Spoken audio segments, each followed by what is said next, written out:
Delegate Smigiel. Good afternoon, Mr. Chairman, members of the Environmental Committee. Passage of HB 541 will allow all Maryland citizens to honor Maryland veterans by purchasing and proudly displaying the Maryland Veterans License Plate. I've sent one on each side so you have a chance to look at it. We also have them on the large boards here on each side of the podium. There'll be two hurdles to overcoming passage here. And first, everybody knows the Bay plates, the Ag plates, exclusivity is jealously guarded. I don't want anybody else having another one of these plates that's available to everybody in the state of Maryland to purchase. While we have groups and organizations that can purchase plates for different reasons, they're not available to everybody, just those members of that organization. The veterans plate should be seen in conjunction with, not in opposition to, those things that this state holds dearest. Believe it or not, the second issue, which may arise, are questions about who will get the dollars that are raised by the sale of the veterans plates.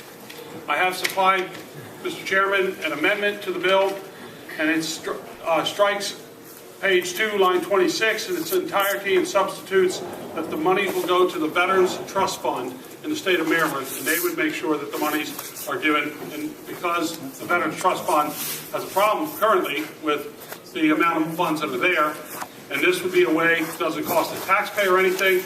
It allows those who wish to purchase these plates, which has the American Eagle. I took it from what was over a post office. I actually have a brass eagle in my office over the desk, and it's the same type eagle that sits above the Eagle Globe and Anchor.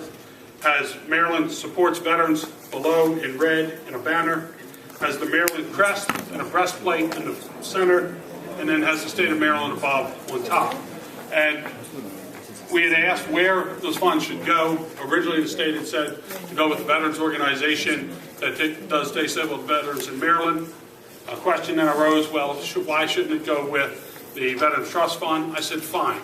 Our goal here is to make sure that these monies are made available to the men and women who've lost limbs, who have traumatic brain injury, who come back, who have other problems associated with their service to this country over in Afghanistan, Iraq, and in many other places across the world, who come back here and they need services.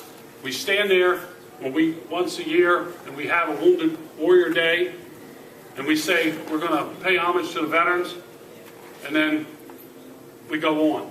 There's no reason that we should honor them on the floor and not honor them in this committee by passing this and making this available. It is not going to detract from the Bay plates. It's not going to detract from the monies that are raised with the Ag plates.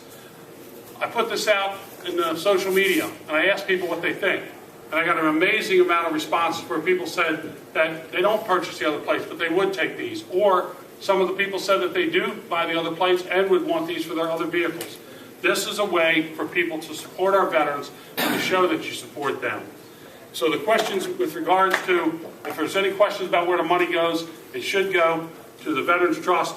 It should go there and make sure that it's spent on the veterans and that it goes to take care of them. Now the MVA says, in their response, we're not going to oppose it. The Maryland Department of Transportation says we're not going to oppose it, but we have concerns. So when you read and you see what their concerns are, the first concern is it would be a significant administrative burden on the Motor Vehicle Administration. Deal with it. If it's a burden, deal with it. We're talking about United States veterans who've given so that we have our freedom here. And what is the burden that they have? They would impose an operational burden on the Motor Vehicle Administration. Specifically, they have to promote the plates. Well, I think the plates will promote themselves.